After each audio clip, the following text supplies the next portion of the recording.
নমস্কাৰ প্ৰিয় বন্ধু বান্ধৱী আৰু মোৰ শুভাকাংক্ষীসকল মই মধুনাথ আৰু আপোনালোকে চাই আছে মোৰ YouTube channel MG smart tips আৰু আজি আমি আলোচনা কৰিম মীন ৰাশি মানে পিছেছৰ 10 নৱেম্বৰৰ পৰা 16 নৱেম্বৰলৈ সম্পূৰ্ণ সাপ্তাহিক ৰাশিফল।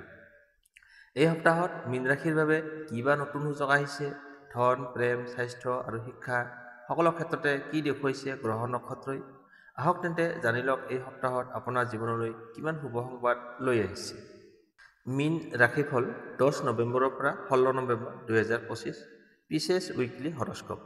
10ৰ পৰা 11 নৱেম্বৰ সপ্তাহৰ আৰম্ভণি। এই দুদিনত মনটো শান্ত আৰু চিন্তাশীল হ'ব। আত্মবিশ্বাস আপোনাৰ বৃদ্ধি পাব আৰু নতুন কাম আৰম্ভ কৰিবলৈ অনুপ্ৰেৰণা অনুভৱ কৰিব। কোনো বন্ধুৰ পৰা সহায় লাভ কৰাৰ সম্ভাৱনা আছে। যাত্ৰা যোগ দেখা যায়, আপোনাৰ সৰু সুৰা ভ্ৰমণ হ'ব পাৰে। পৰামৰ্শ: নিজৰ কথা আৰু অনুভূতি স্পষ্টভাৱে প্ৰকাশ কৰক। তাৰপিছত আহিছোঁ 12ৰ পৰা 13 নৱেম্বৰ। এই সময়খিনিত আপোনাৰ কৰ্ম আৰু টকা পইচাৰ ক্ষেত্ৰত কাৰ্যক্ষেত্ৰত সহকৰ্মীৰ সহায়তে সফলতা লাভ কৰিব। ব্যৱসায়িক ব্যক্তিসকলৰ বাবে নতুন চুক্তি বা পে'মেণ্টৰ সম্ভাৱনা আছে। কোনো গোপন সুযোগ আহিব পাৰে আপোনাৰ, সেয়া বুজি সঠিক কামত ব্যৱহাৰ কৰক। শুভ দিশ হৈছে ধনৰ আগমন আৰু আগৰ ইনভেষ্টৰ পৰা লাভান্বিত হ'ব।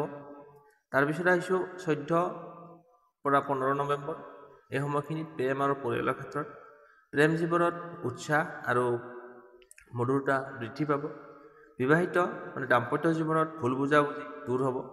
আগতে যদি কিবা ভুল বুজাবুজি আছিলে, সেইটো এই সময়খিনিত আপোনাৰ ভুল বুজাবুজি দূৰ হৈ সম্পৰ্ক ভাল হ'ব। পৰিয়ালৰ সৈতে আনন্দময় সময় কটাব পাৰিব। সন্তানৰ পৰা গৌৰৱৰ সংবাদ পাব পাৰে। শুভ দিশ: কোনো বিশেষ স্মৃতি বা উপহাৰ আদান প্ৰদান হ'ব। তাৰপিছত আহিছোঁ 16 নৱেম্বৰ। স্বাস্থ্য আৰু আধ্যাত্মিক শান্তি। দিনটোত কিছু মানসিক চাপ থাকিব পাৰে, কিন্তু ধ্যান, সংগীত বা প্ৰাৰ্থনাই মন শান্ত কৰিব। খাদ্যৰ অভ্যাসত নিয়ম ৰাখক। পৰামৰ্শ: পিঠি আৰু চকুত বিশেষ যত্ন ৰাখিব।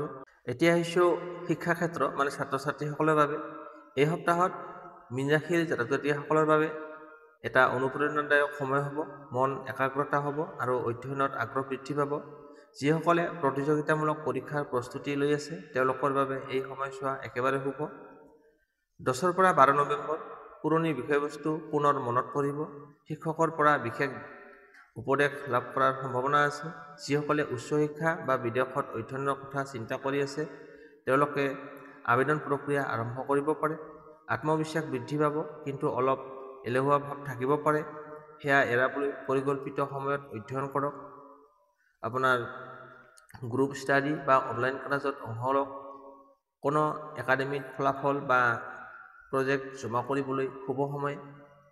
ক্ৰিয়েটিভ বিষয়তে পঢ়ি থকা ছাত্ৰ ছাত্ৰীসকলৰ বাবে বিশেষ সফলতা আহিব।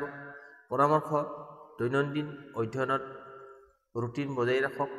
অধ্যয়নৰ আগতে আপুনি চাকি জ্বলাই গণেশ বা বিষ্ণুৰ নাম লওক। টোপনিৰ সময়ত মোবাইল দূৰত ৰাখিলে মন একাগ্ৰতা হ'ব। শুভ দিশ হৈছে পূব দিশ। শুভ ৰং হৈছে নীলা। শুভ সংখ্যা হৈছে 3। আপোনাৰ ভাগ্য থাকিব 85%। শিক্ষাৰ বিষয়বস্তুখিনি শুনিলে। এতিয়া শুনক সপ্তাহৰ সামৰণি। এই সপ্তাহত মীন ৰাশিৰ বাবে এক ধৈৰ্য আৰু স্থিৰতাৰ সপ্তাহ। কামৰ ক্ষেত্ৰত উন্নতি, প্ৰেমত স্থিতি আৰু আত্মিক দিশত সমৃদ্ধি দেখা যাব। ভাগ্য আপোনাৰ সহায়ক হ'ব। শুভ ৰং হৈছে আকাশী আৰু নীলা। শুভ সংখ্যা 3। শুভ দিন হৈছে বৃহস্পতিবাৰ আৰু শনিবাৰ। আপোনাৰ ভাগ্য থাকিব 85%। প্ৰতিকাৰ: প্ৰতি বৃহস্পতিবাৰে গংগা পানীত দুবৰি বনৰ পাত আৰু বগা ফুল অৰ্পণ কৰক। মানসিক শান্তি আৰু সমৃদ্ধি আহিব। বন্ধু বান্ধৱীসকল, এয়া আছিল মীন ৰাশিৰ 10 নৱেম্বৰৰ পৰা 16 নৱেম্বৰলৈকে সম্পূৰ্ণ ৰাশিফল। আপোনাৰ বাবে এই সপ্তাহটো শান্তি, আত্মবিশ্বাস আৰু ধনৰ শুভ শক্তিয়ে পৰিপূৰ্ণ হৈ থাকক। ভিডিঅ'টো ভাল লাগিলে লাইক, শ্বেয়াৰ আৰু কমেণ্ট কৰিবলৈ নাপাহৰিব। আপোনাৰ মতামত কমেণ্ট কৰক আৰু চেনেলটোত নতুন হ'লে ছাবস্ক্ৰাইব কৰি বেল আইকনটো দবাই দিব। অহা সপ্তাহৰ আকৌ লগ পাম এই নতুন ৰাশিফলৰ সৈতে। ধন্যবাদ। শুভ থাকক, সুখী থাকক।